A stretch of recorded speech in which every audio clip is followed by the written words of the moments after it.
Desde que perdí mi último empleo, pasaba horas buscando trabajo desde casa, algo que me permitiera levantarme tarde y no tener que lidiar con el transporte o jefes insoportables.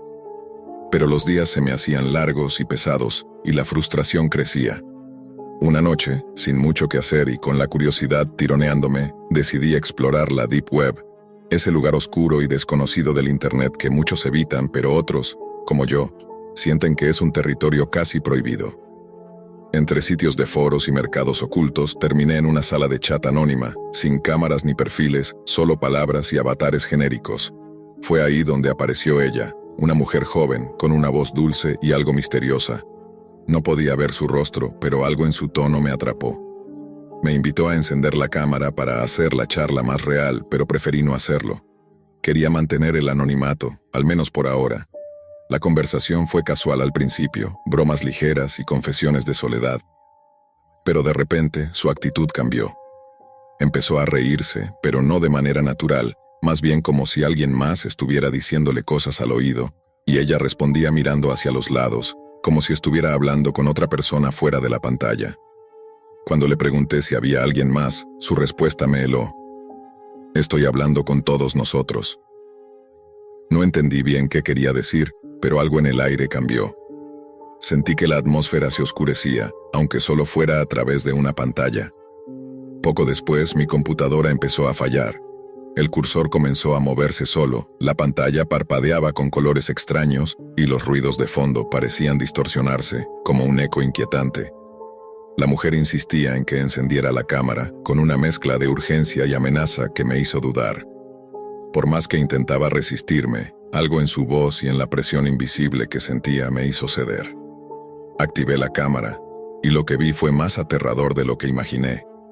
Junto a ella, dos hombres enmascarados, uno con una mano apretando sus hombros con fuerza, mientras ella mostraba una expresión que mezclaba dolor y locura. Parecía atrapada, como si la estuvieran forzando a estar allí, a hacer esa transmisión. Mi respiración se aceleró y entonces, algo aún más inquietante apareció. En la imagen de mi propia webcam, vi a un hombre enmascarado parado justo detrás de mí, en mi habitación. Me giré rápido, pero no había nadie. La pantalla mostró a la mujer gritando, llorando sangre mientras los hombres la sujetaban sin piedad. El horror me paralizó. El terror me hizo desconectar la computadora de un tirón y salir corriendo sin mirar atrás. Fui a la casa de un amigo, temblando y sin poder explicar lo que acababa de vivir. Revisamos mi cuarto y no había señales de nadie, nada que pudiera explicar lo que había visto o sentido. El trauma fue tal que rompí la computadora y desde entonces evito la Deep Web como si fuera la mismísima muerte acechando en las sombras. Esa noche me enseñó una lección terrible. En la Deep Web no solo hay secretos ocultos, también hay juegos peligrosos donde los límites entre lo virtual y lo real se borran, y donde cualquiera puede ser manipulado hasta perder el control. Pasaron los días, y mi mente no encontraba descanso. Intenté retomar la búsqueda de empleo, pero la experiencia me había dejado una sombra que hacía imposible concentrarme.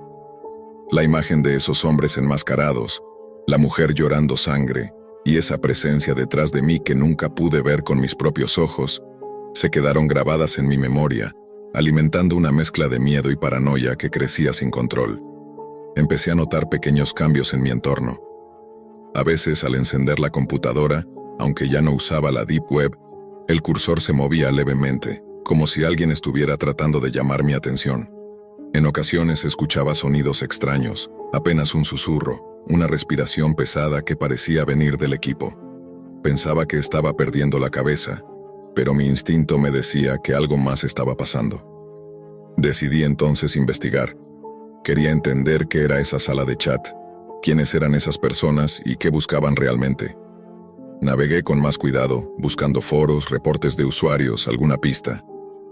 Encontré hilos de usuarios que describían experiencias parecidas, encuentros con entidades que parecían controlar las cámaras de los demás, relatos de personas que habían sido manipuladas o perseguidas después de ingresar a ciertas salas ocultas, una mezcla entre leyenda urbana y realidad tecnológica. Mientras más leía, más claro tenía que la sala donde habíamos hablado no era un lugar común. Era un espacio donde el anonimato se desvanecía, donde la línea entre lo virtual y lo físico se desdibujaba. donde los rostros enmascarados no eran solo una imagen, sino una amenaza tangible. No podía dejar que el miedo me venciera, pero cada intento por desconectarme completamente parecía inútil, como si la sala, o quienes la controlaban, no quisieran dejarme ir. Un día, mientras revisaba correos y mensajes, recibí un enlace sin remitente, sin explicación, solo un vínculo a esa sala de chat. La tentación y el terror chocaron dentro de mí. El impulso me decía que no lo abriera, pero una parte oscura de mi curiosidad me empujaba a enfrentar lo que fuera. Antes de tomar una decisión, apagué todo. Pensé que quizás la mejor forma de dejar atrás esa pesadilla era cortar con la tecnología, con la conexión. Sin embargo, en el fondo sabía que no era tan simple. La sala, los rostros enmascarados, la mujer. Todo había dejado una marca en mí, un eco persistente que me susurraba que no todo había terminado. Las noches se volvieron largas. En ocasiones sentía que alguien me observaba desde las sombras, que una cámara invisible capturaba cada movimiento. El miedo ya no era solo digital, era real, palpable. Las paredes parecían cerrarse y la sensación de estar atrapado crecía con cada instante. No importaba dónde estuviera, una parte de mí estaba siempre allí, en esa sala oscura, con aquellos rostros sin nombre. Me preguntaba si ellos también me buscaban, si seguían presentes detrás de la pantalla, esperando el momento para volver a aparecer. Los días se desdibujaban en una mezcla de insomnio y paranoia. Cada sonido, cada sombra parecía esconder algo que no podía ver, pero que sentía con una intensidad casi física. Mi computadora, ahora reducida a un simple aparato sin conexión, aún despertaba en mí un temor profundo. Había algo que no comprendía, algo que escapaba a la lógica y que me ataba a esa experiencia como si fuera una cadena invisible. Una tarde, intentando distraerme, acepté la invitación de un amigo para salir. Durante la conversación, no pude evitar contarle lo ocurrido, esperando que me dijera que era solo producto de mi mente, pero su rostro se tornó serio. Me habló de otras personas que habían sufrido encuentros parecidos, de desapariciones y de cómo la Deep Web podía ser un lugar donde no solo se comerciaba, sino donde se llevaban a cabo rituales, experimentos o juegos macabros con las víctimas. Aquella noche, ya en casa, el silencio era absoluto. Pensé que al menos por unas horas podría escapar de la sombra que me perseguía. Pero entonces, la pantalla de mi teléfono parpadeó. Era un mensaje sin texto, solo una imagen, un espejo roto reflejando algo que no debía estar ahí. Me sentí observado, vulnerable. El miedo se volvió insoportable. Comprendí que, sin darme cuenta, había cruzado un umbral. La sala de chat con rostros enmascarados no era solo un espacio virtual, era una puerta hacia algo oscuro y real, un agujero por donde esas presencias podían colarse en mi mundo. Decidí buscar ayuda. Contacté a un experto en seguridad informática y, aunque escéptico, accedió a revisar mi equipo.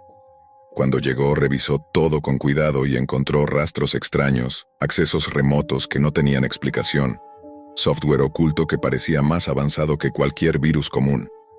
Me dijo que alguien había manipulado mi sistema, que no solo se trataba de un hackeo, sino de una invasión, una puerta abierta hacia mi privacidad y mi mente. Intentamos cortar toda conexión, cambiar contraseñas, destruir dispositivos. Pero la sensación no desaparecía.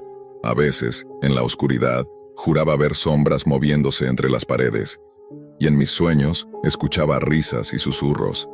La mujer, los hombres enmascarados, la transmisión, todo estaba en mi cabeza y también en algún lugar allá afuera, acechándome. Comprendí entonces que había algo más peligroso que la Deep Web, la vulnerabilidad humana ante lo desconocido, ante el control invisible que otros podían ejercer sin que uno siquiera lo perciba, y que a veces la curiosidad y la soledad nos llevan a puertas que es mejor no abrir. Desde ese día, evito encender cualquier cámara, bloqueé todas las conexiones posibles y me esfuerzo por vivir con esa sombra, esa herida abierta que nadie más puede ver. Porque sé que, aunque apague la computadora, aunque borre el historial y cambie de lugar, la sala de chat con rostros enmascarados sigue allí, esperando a que alguien más caiga en la trampa. Y yo, por desgracia, fui el primero. Desde siempre la Deep Web fue un misterio para mí, un territorio oscuro donde la curiosidad se mezclaba con el miedo. Pero esa noche, mi búsqueda me llevó a un rincón que superó todo lo que había visto hasta entonces. Navegando a través de foros y enlaces crípticos, topé con un sitio cuyo nombre era imposible de ignorar. Que vivan para siempre. El título en sí era una promesa inquietante, una invitación a explorar algo más allá de lo convencional.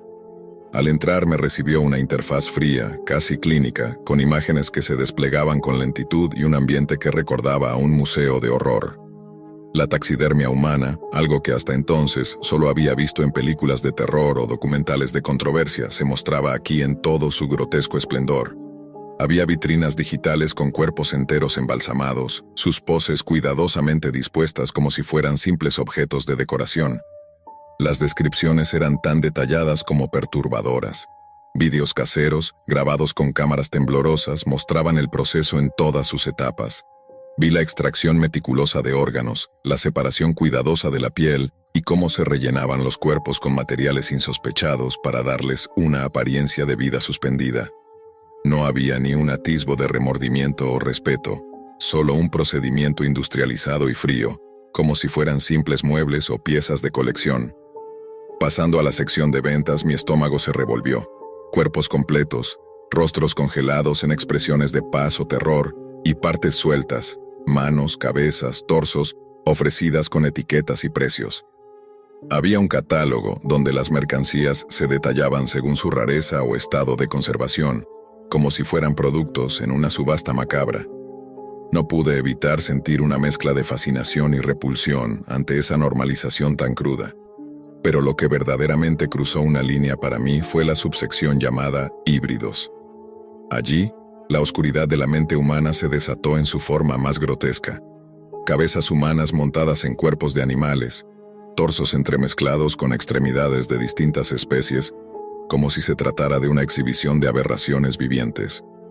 Un ejemplo que quedó grabado en mi mente fue una cabeza de mujer, con los ojos abiertos y un maquillaje casi teatral, fusionada con el cuerpo de un perro.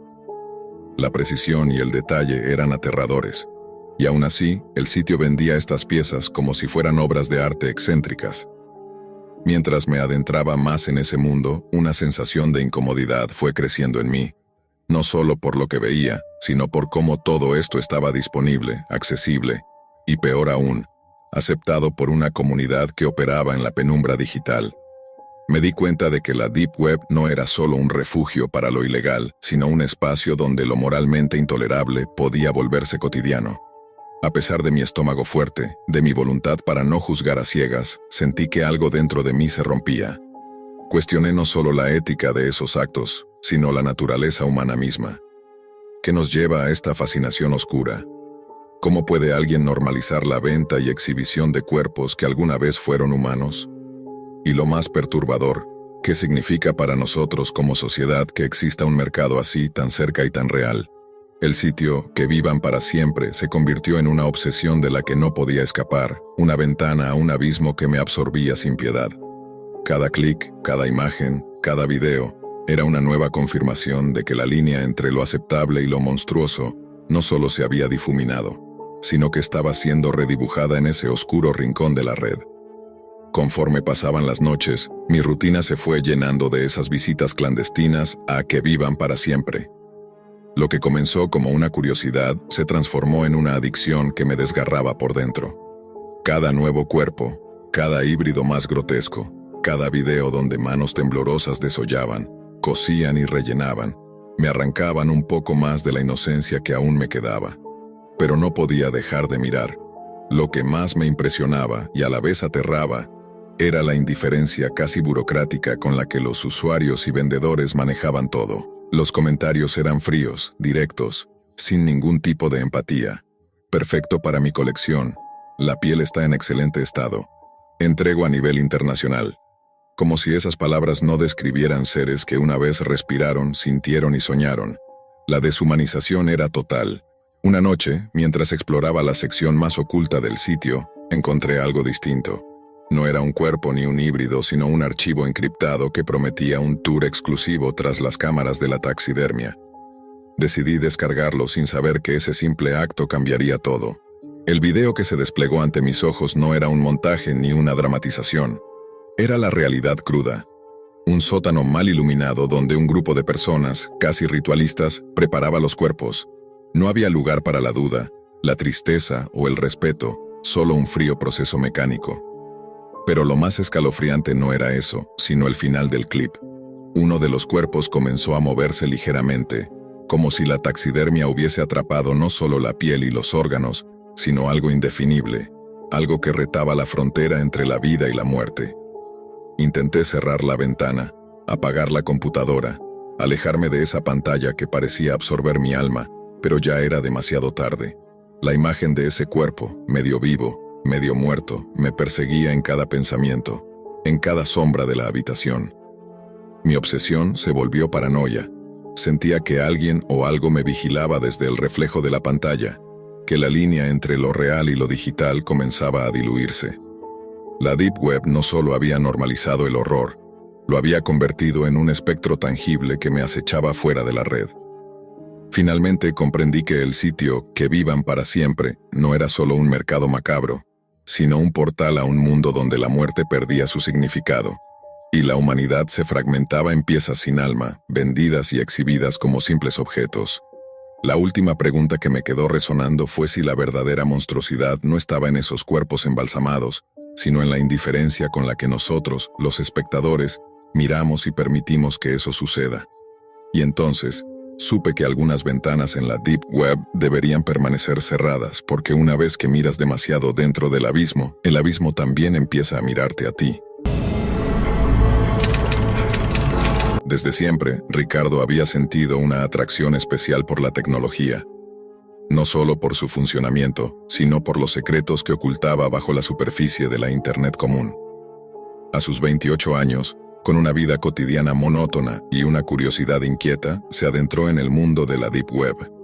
Sabía que para navegar ahí necesitaba herramientas especiales, así que configuró su equipo con el navegador Tor y una VPN confiable, buscando anonimato y seguridad. Al principio, lo que encontró fueron los típicos sitios de contrabando de drogas, documentos filtrados y discusiones criptográficas. Nada que realmente llamara su atención. Sin embargo, una noche, después de recorrer varios foros y enlaces oscuros, un enlace nuevo apareció en uno de los rincones más ocultos de un foro de hackers, Mercado de Carne de Primera y Barbacoa. El nombre era extraño y provocador, tanto que despertó una mezcla de intriga y escepticismo en él.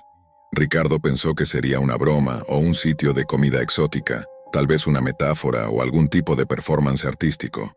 Pero al ingresar, se encontró con una página con un diseño siniestro pero profesional, que prometía un catálogo de productos que dejaban helado al visitante. La oferta no era cualquier carne rara, sino carne humana. Desde el principio, la página mostraba imágenes y descripciones perturbadoras, pero lo que terminó por dejarlo sin aliento fue un video promocional. El video, de calidad inquietantemente alta, mostraba escenas de carne humana siendo preparada para el consumo. No era solo un montaje grotesco, personas cocinando, fileteando y degustando partes de cuerpos humanos. La cámara se detenía en rostros satisfechos, en la textura de la carne que se asaba lentamente sobre brasas y en el detalle de manos y pies siendo desmembrados con precisión quirúrgica. Lo más inquietante era la personalización que ofrecía el sitio. Los usuarios podían seleccionar la carne según género, raza, edad e incluso nacionalidad. Las discusiones en los foros que acompañaban el sitio no ocultaban su naturaleza. Hablaban abiertamente de recetas, técnicas para preservar la carne y formas de cocinarla para maximizar el sabor. Había hasta un formulario para que personas se ofrecieran voluntariamente a ser procesadas, con cláusulas legales redactadas de forma ambigua, pero que dejaban entrever la naturaleza real del negocio. Ricardo se sintió atrapado en una mezcla de fascinación y horror. Quiso salir, pero algo lo mantenía conectado, como si esa ventana hacia la oscuridad fuera un imán imposible de ignorar. Fue entonces cuando decidió ver la transmisión en vivo. La pantalla mostró un barril metálico sobre un fuego abierto, y adentro, una figura humana moviéndose débilmente. Los gritos que comenzaron a escucharse a través de sus auriculares eran desgarradores, una mezcla de dolor y súplica que heló su sangre. Fue demasiado. Apagó la computadora de golpe con el corazón latiendo a 1000 por hora, las manos temblando y la mente incapaz de procesar lo que había visto. Esa experiencia lo marcó para siempre. Nunca volvió a navegar por la Deep Web y comprendió que, detrás de las capas invisibles de Internet, existía un mundo oscuro, enfermo y tan real como aterrador. Un mundo donde la humanidad puede llegar a perder toda su esencia y dignidad.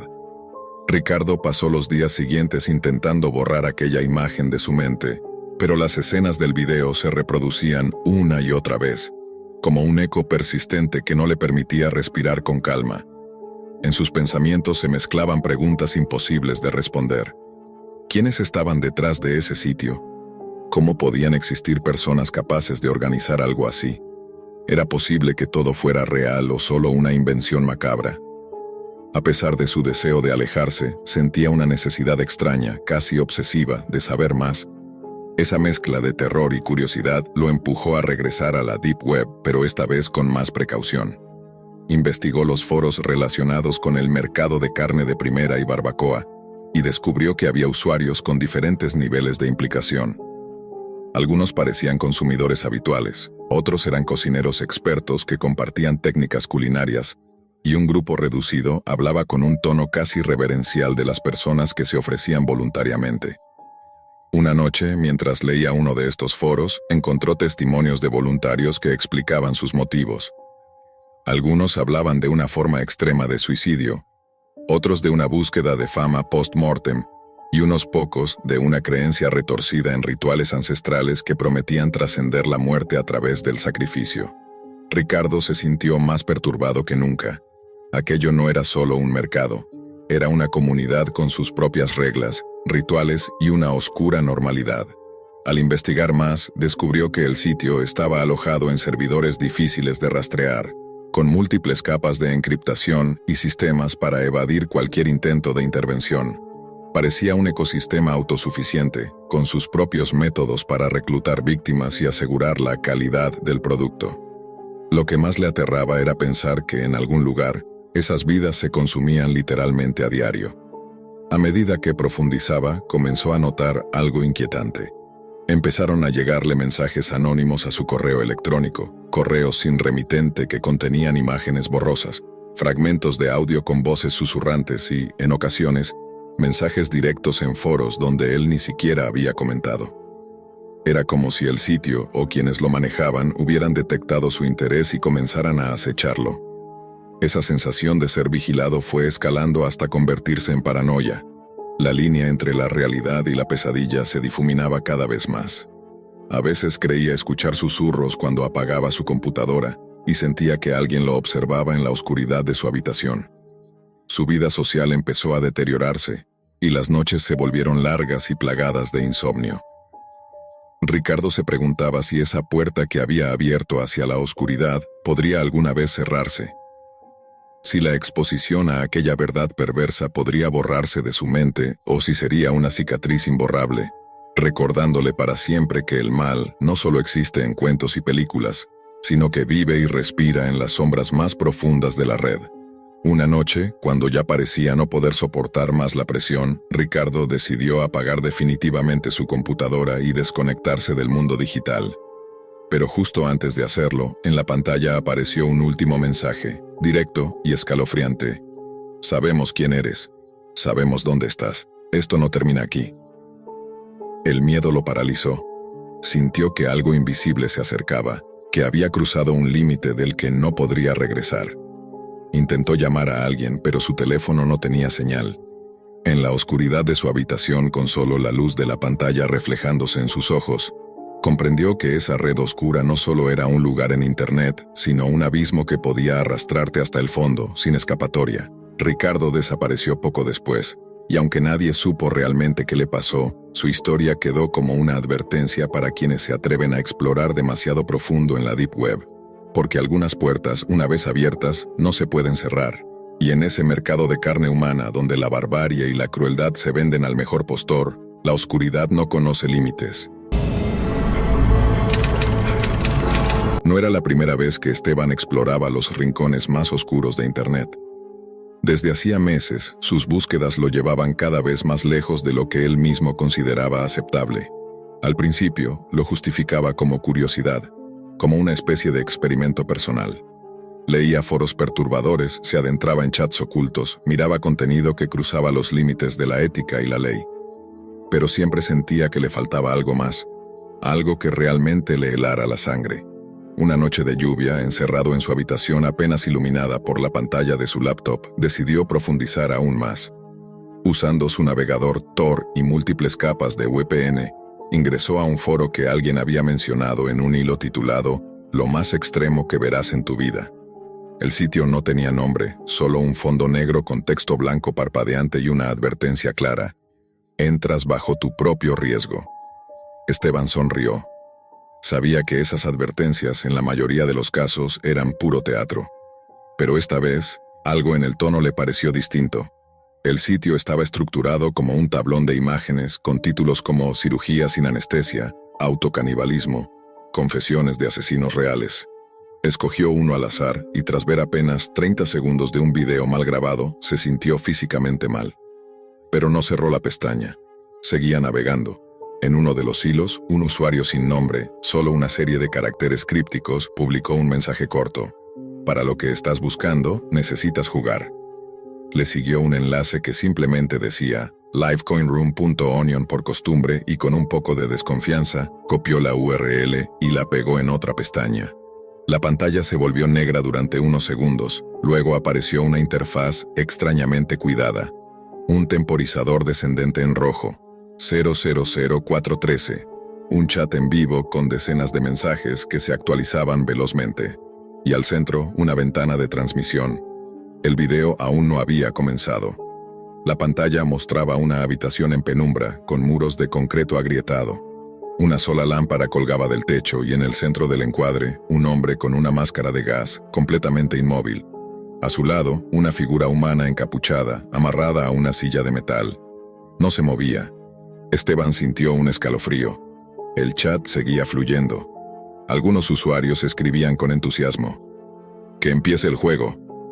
Cara, fuego, cruz, ganchos. No decepcionen esta vez». El temporizador llegó a 0. El hombre de la máscara levantó una moneda frente a la cámara. La mostró lentamente, luego la lanzó al aire. El sonido metálico al caer sobre una superficie resonó con fuerza. Se acercó y la enfocó. Cara, sin dudar, caminó hacia una mesa llena de objetos. Esteban parpadeó, incrédulo. Eran herramientas, cautines, tenazas, anzuelos, cuchillas.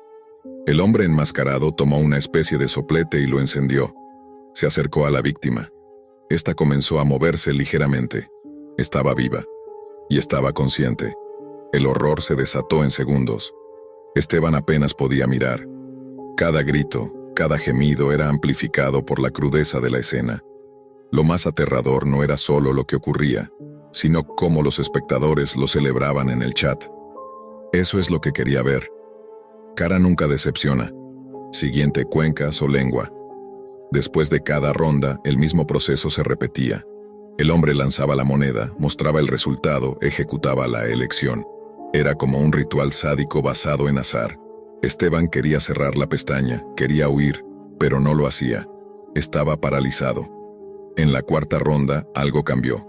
El chat se detuvo. Una línea en rojo apareció en la pantalla. Nuevo espectador elegido, Esteban Ramírez V. Él se congeló.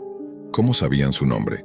No lo había escrito en ningún lado. No había iniciado sesión, ni siquiera usaba su cuenta habitual. El sistema mostró una nueva pregunta. ¿Qué prefieres, Esteban? Cara, extracción de uñas. Cruz, electrocución. Una cuenta regresiva de 30 segundos empezó a correr. El chat se llenó de mensajes. Vamos, Esteban. Participa o pagarás. Tú lo pediste. El cursor temblaba sobre su pantalla. Él no podía moverse. Cada segundo era un peso en el pecho. El contador llegó a 0. La pantalla parpadeó. Apareció una nueva frase. Observador pasivo detectado. Marcado para la próxima transmisión. El video se cortó. El chat desapareció. La ventana se cerró sola. Su computadora se apagó. Esteban se quedó sentado, con las manos heladas. Se levantó, fue al baño y vomitó. Esa noche no durmió, ni la siguiente, ni la que vino después. 2 días más tarde, escuchó un golpe seco en su puerta. No esperaba a nadie. Se asomó. No había nadie. Solo un sobre en el suelo, sin remitente. Lo abrió. Dentro una moneda idéntica a la del video y una nota escrita a mano, cara o cruz. Desde entonces no volvió a encender su computadora. Dejó su casa, cambió de nombre. Vive de motel en motel, sin hablar con nadie, siempre mirando por encima del hombro. A veces cree que los ve, hombres con máscaras, o cree escuchar el sonido metálico de una moneda cayendo al suelo detrás de él. Pero no sabe cuánto tiempo más podrá huir. Los días se convirtieron en semanas y la paranoia de Esteban aumentaba sin tregua. Cada sombra, cada sonido en la calle parecía tener un significado oculto, una amenaza silenciosa. Su teléfono vibraba sin llamadas ni mensajes y cuando revisaba, solo encontraba imágenes borrosas y vídeos cortos donde aparecían sombras moviéndose rápidamente, sin rostro ni voz. Intentó contactar con amigos, con su familia, pero algo en él lo detenía. Sabía que revelar la verdad podría ponerlos en peligro. Se sentía atrapado en una red invisible y cruel que se extendía más allá de lo digital. Cada noche, antes de intentar dormir, Esteban sacaba la moneda del bolsillo y la hacía girar entre sus dedos. Cara o cruz, se repetía, como si fuera un mantra, una sentencia. Aquella moneda, que a simple vista parecía normal, ahora pesaba más que cualquier otra cosa en su vida. En su mente, esa moneda simbolizaba algo más que una simple elección. Era la llave para un juego macabro que él no había pedido jugar, pero en el que ya estaba atrapado. Intentó buscar respuestas en Internet, pero la Deep Web parecía haberse cerrado para él. Los enlaces que antes funcionaban ya no respondían. Las cuentas anónimas desaparecían o dejaban de escribir. Esteban sentía que lo estaban borrando de ese mundo oscuro, pero al mismo tiempo el acecho se intensificaba. Recibía correos electrónicos con frases cifradas, mensajes directos con símbolos que nunca había visto, y lo peor, noches enteras sin poder dormir porque sentía que alguien lo observaba desde la oscuridad. Una noche, mientras revisaba con miedo una de esas imágenes que le enviaron, notó algo extraño. En la esquina de la foto, casi imperceptible, había un reflejo. Una figura encapuchada, parada justo detrás de él. Se giró bruscamente, pero no había nadie. Fue entonces cuando entendió que ya no era solo un juego en línea, sino algo que había trascendido el mundo virtual. Su cuerpo comenzó a fallarle, sufría constantes ataques de ansiedad, sudor frío y una sensación de ahogo inexplicable. Su mente intentaba racionalizar, pero la realidad parecía desmoronarse con cada día que pasaba. La frontera entre lo real y lo virtual se volvió difusa, y Esteban no sabía si estaba siendo perseguido por humanos, por fantasmas o por su propia mente que se quebraba poco a poco. Mientras tanto, en la Dark Web, la transmisión continuaba sin que él pudiera detenerla. Nuevos usuarios aparecían, la moneda giraba y la víctima, siempre la misma, siempre atada y expuesta, seguía siendo objeto de decisiones sádicas dictadas por espectadores anónimos. Un día, sin poder más, Esteban decidió tomar una decisión. Necesitaba enfrentar el terror que lo consumía, entender quiénes eran ellos, por qué lo habían marcado, y cómo podía liberarse de esa maldición digital. Pero sabía que cada paso en esa dirección lo acercaba aún más al abismo. Con la moneda en mano y un miedo que le quemaba la garganta, se preparó para hacer lo que nunca antes había imaginado: volver a entrar a la transmisión. Con el corazón latiendo tan fuerte que parecía querer romper su pecho, Esteban encendió su computadora. Sus dedos temblaban al abrir el navegador Tor y teclear la dirección prohibida. El enlace estaba allí, como una puerta al infierno, pero esta vez él estaba decidido a atravesarla. El temporizador apareció en pantalla, la misma interfaz oscura y siniestra, y el chat se llenaba de mensajes burlones que lo esperaban.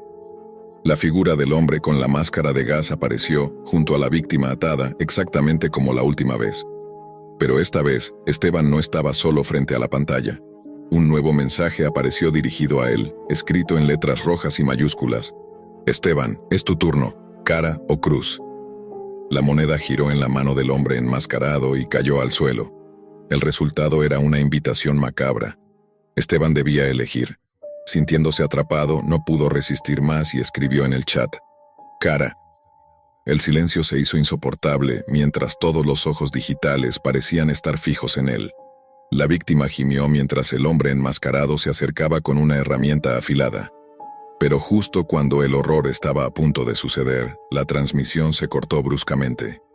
En la pantalla solo quedó un mensaje final. Juego terminado. Nos vemos pronto. De repente, la computadora se apagó sola. Esteban respiró profundamente y por primera vez en días, sintió que el peso se aligeraba un poco. Pero al levantarse, encontró una carta en su escritorio, la misma que antes, con otra moneda y una frase escrita: "La moneda siempre caerá".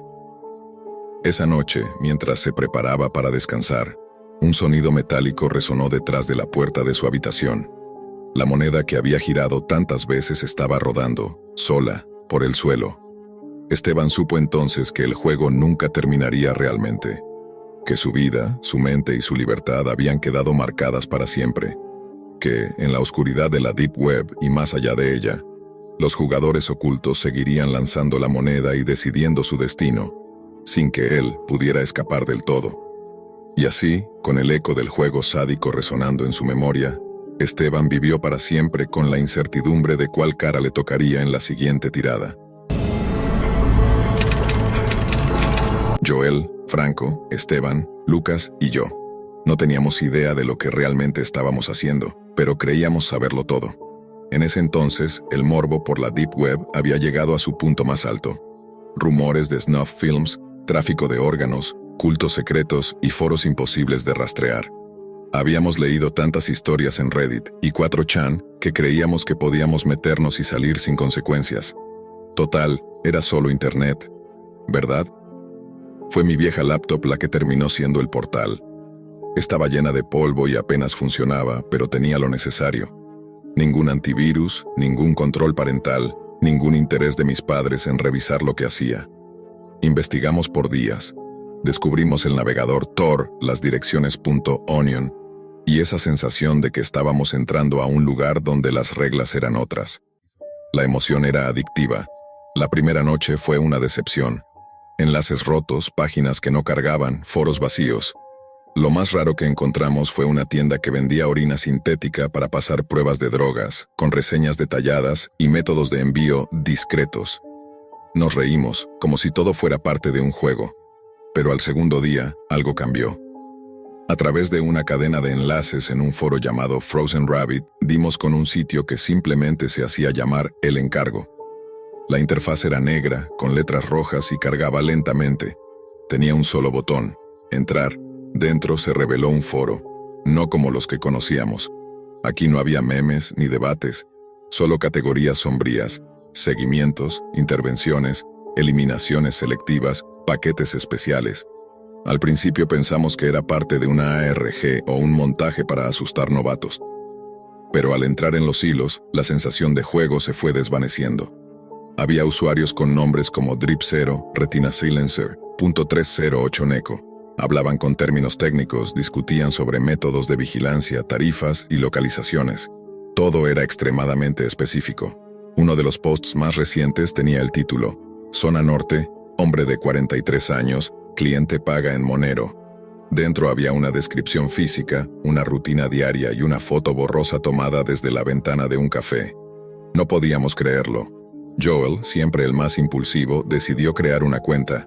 Usamos una identidad falsa, Blue Scout 23. Al registrarnos nos pidió una clave de acceso, una especie de código de invitación.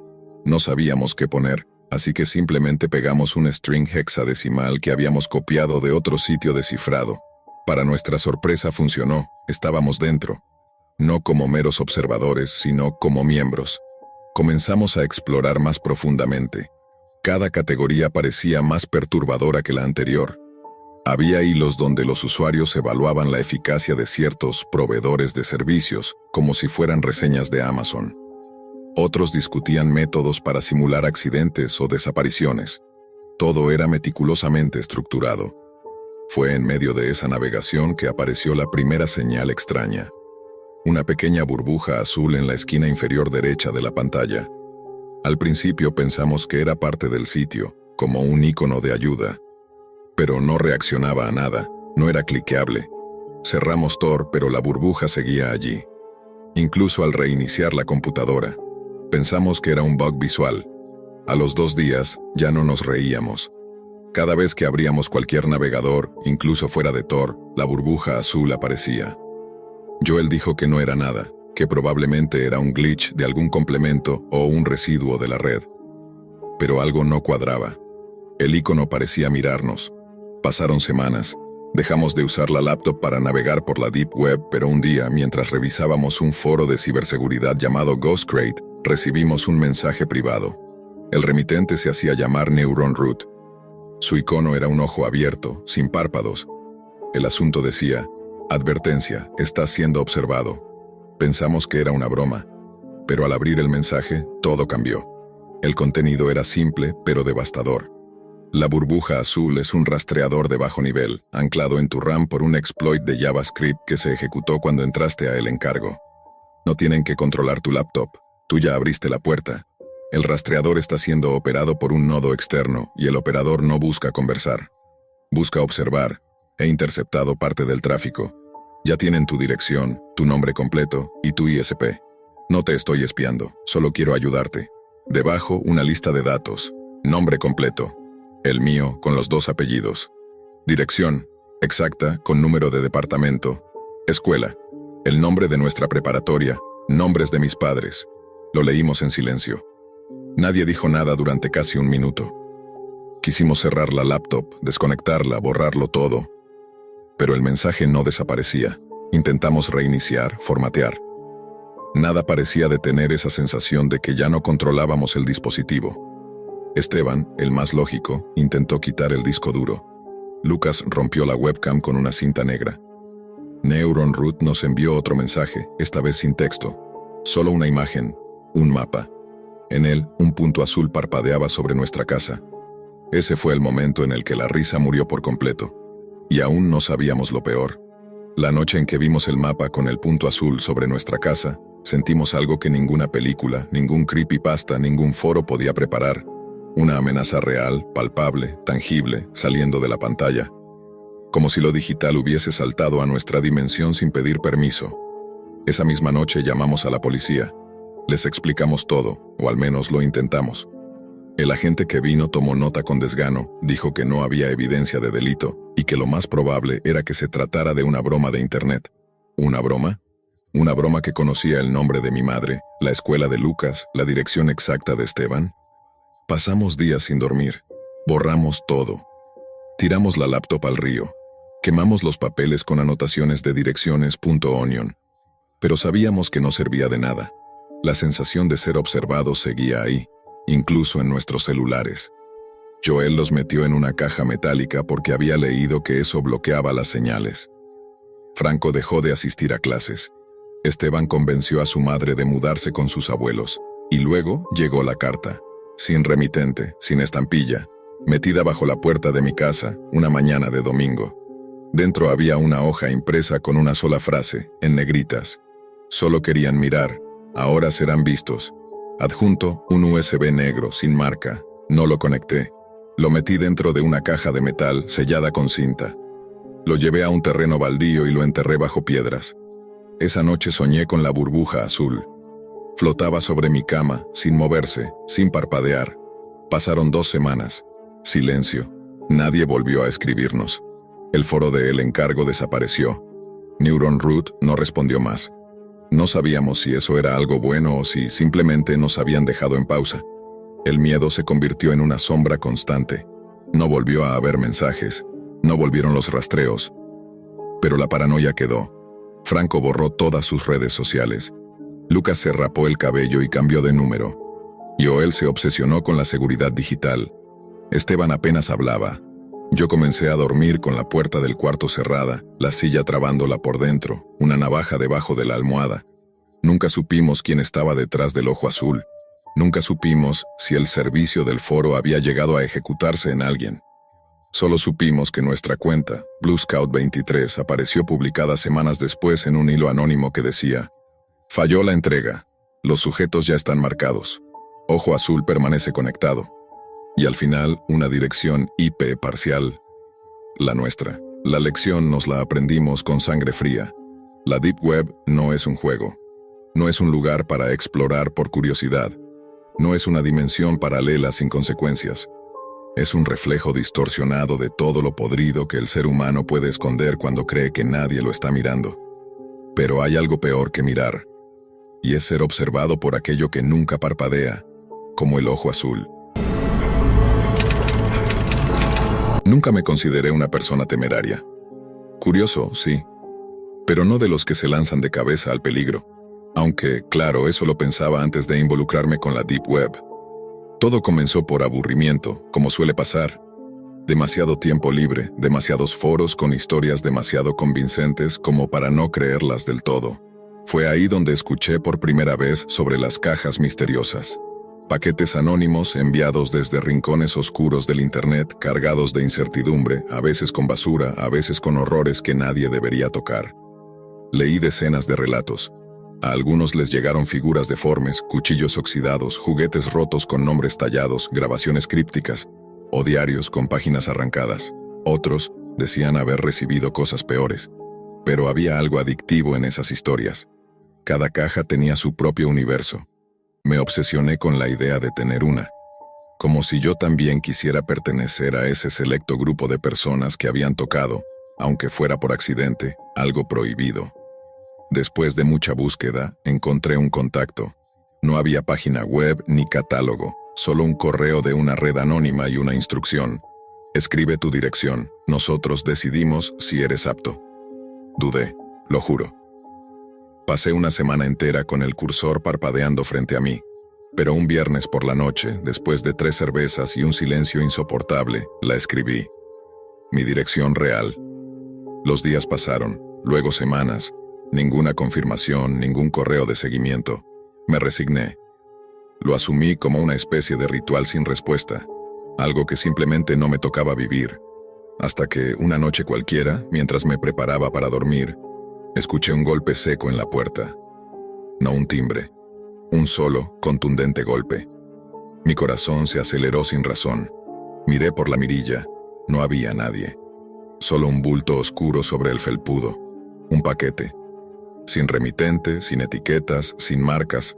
Un cubo de cartón negro cerrado con cinta adhesiva roja. Al tomarlo, noté que no pesaba mucho. Lo llevé a la cocina. Me quedé mirándolo bajo la luz blanca por varios minutos antes de decidirme a abrirlo. No había espuma ni papel de burbujas, solo un álbum de fotos, antiguo, forrado en cuero desgastado. Parecía un objeto de familia olvidado por décadas. Lo abrí.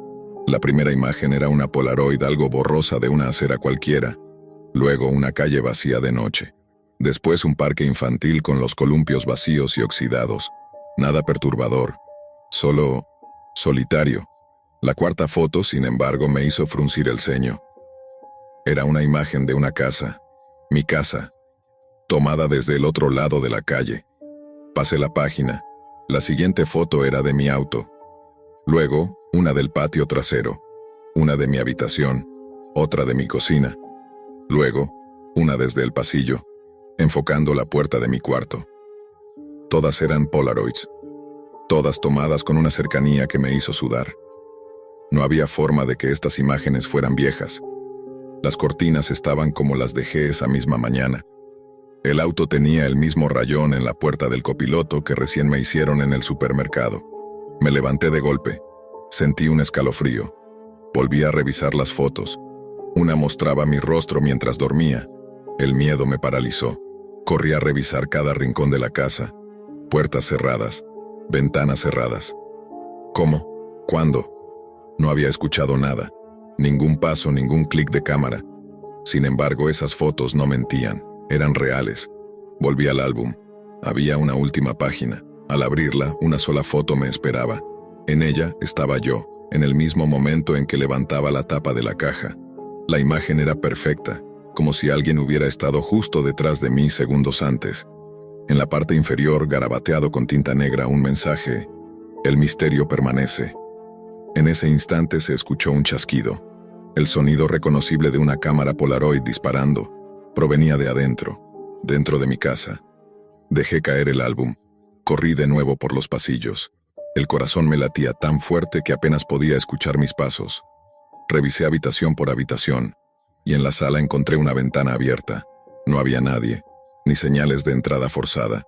Solo la brisa moviendo la cortina, como si alguien acabara de salir. Desde esa noche, no duermo igual.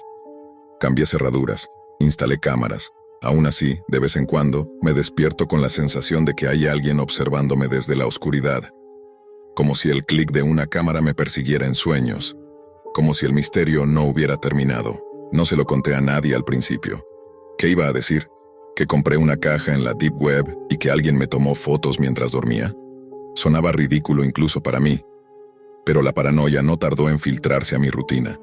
Me sorprendía observando las esquinas, los reflejos de los electrodomésticos, los espejos, las cámaras que yo mismo instalé. Todo se volvió un laberinto de posibles ojos ocultos. Los primeros días después de la entrega fueron los peores. Me levantaba en medio de la noche, sin razón aparente, sintiendo como si algo se hubiera movido. Como si alguien estuviera en la casa y se desvaneciera justo antes de que yo pudiera atraparlo. Un jueves, al volver del trabajo, encontré una nueva Polaroid pegada con cinta en la puerta de entrada. No había paquete, solo esa imagen, mi habitación, vacía, con el armario ligeramente entreabierto. Yo no lo había dejado así. Sabía cómo lo había cerrado. Esa certeza me retumbaba como una alarma dentro del pecho.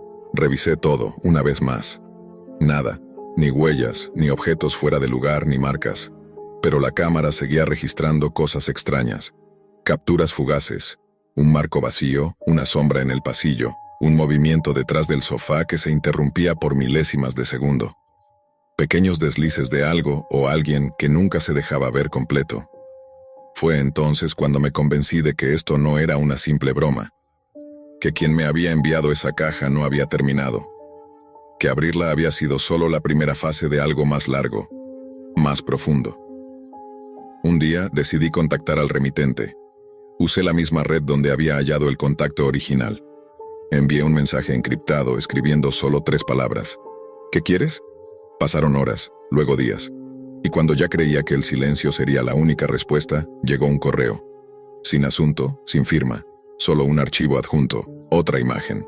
La abrí con cautela. Era una foto tomada desde lo alto como desde una esquina del techo. Mostraba mi sala y a mí, exactamente en ese momento, sentado frente al monitor, con el correo abierto. Como si la imagen hubiera sido capturada segundos antes de recibirla. Ese día dormí en el coche. Lo más inquietante no era sentirme vigilado.